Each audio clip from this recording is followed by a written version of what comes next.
Hey there, Adam Francilia back again. I'm going to show you another exercise in the series that I call counter rotation series. So this exercise is called supine lateral vault roll.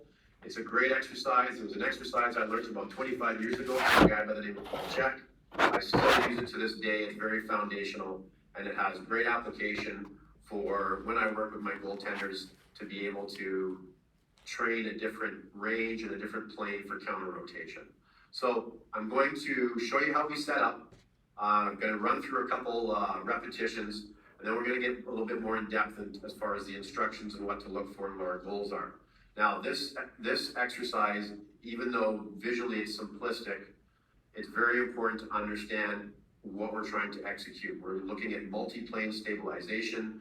You must be familiar with what we're trying to do before you execute it, okay? So I'm going to show you the setup from the side. So we're going to roll down here. Now, one thing I also want to mention is adequate size of a Swiss ball. So for me, this Swiss ball is good because when I roll down, I'm pretty much on the level straight across. If it was too small, my upper body would be a little bit lower, and my lower body would be too high, and vice versa if it's too big. So when you roll down, you should be fairly parallel to the ground with your torso, okay? All right, so when we roll down, we want to make sure that we're on a spot on the Swiss ball that we feel like if we were standing, we have good posture. So in other words, we don't want to roll down too far and kind of get that slouch, okay? So right here is good. My hips are up and my arms are out, okay, nice and straight. Now, what I'm going to do is I'm going to shuffle and hold. Shuffle and hold, okay? I'm taking myself to where I feel my functional end range is.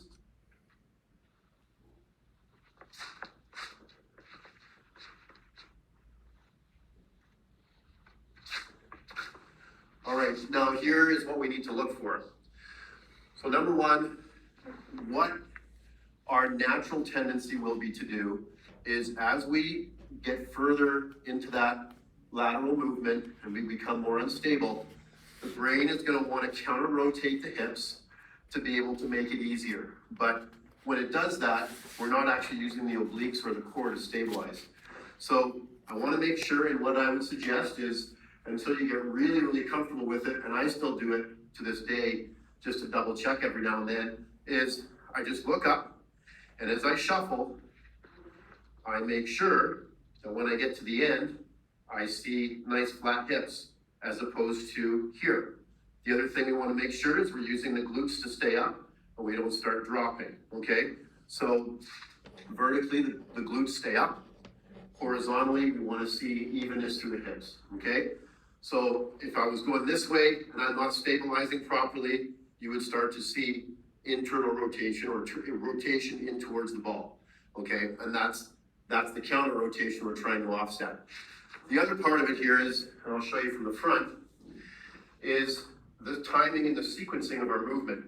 So sometimes what happens is we'll have a tendency to cover a lot of real estate with our lower body, but the upper body sort of stays fixed on the ball. So in other words, instead of nice symmetrical movement where I have a good vertical line here, we'll actually get where a lot of people will overcompensate their lower body. Now you can see how I'm on an angle.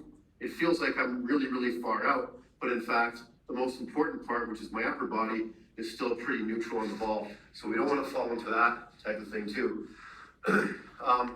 One other point that I'll mention is, as we're rolling out, as you get stronger with it, you'll see for me here that I get far enough out that my head is off the ball. One thing you want to make note of in this exercise or any other exercise where you're doing something where your neck is working against gravity is you want to put your tongue on the roof of your mouth behind your front teeth. So in other words, in order to find that, just put your two fingers here and swallow a couple times. You'll feel how when you swallow, these muscles sort of activate and your tongue naturally goes to the roof of the mouth. That's where you just want to press your tongue when you're doing this exercise, particularly as you get a little further and further out. But it's also a great technique to use for anything where your neck is either under load from gravity or even during like a pressing movement, because it helps to activate what's called the strap muscles. These are called the strap muscles. They're very short and have a good mechanical advantage. So you want to be able to use those strap muscles to stabilize your neck, and it strengthens the neck quite a bit.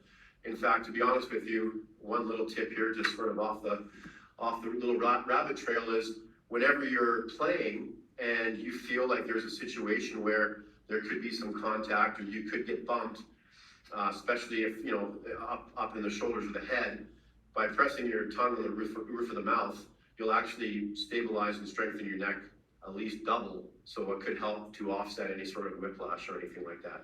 So a good little tip. Anyways, make sure you review the exercise adequately. Make sure you know the instructions. Make sure you know that you're looking for perfect horizontal lines on the hips, vertical lines where the glutes are pushing up. You're making sure that you're starting the exercise with the body in symmetry. We're not walking the feet out too much. Make sure the arms stay up, tongue on the roof of the mouth. When you get to the outside of the exercise, when you find your functional range, hold it for a 1,000, 2, 1,000, 3, 1,000 count. Come back in the middle. Same thing the other side. I would recommend 5 repetitions each side. And you can use 2 to 3 sets of that in your workout, depending on how you're integrating it, depending on the load, core load that you're already integrating it in. But 2 to 3 sets is more than adequate. So anyways, enjoy that supine lateral ball roll, and we'll see you back here soon with another one.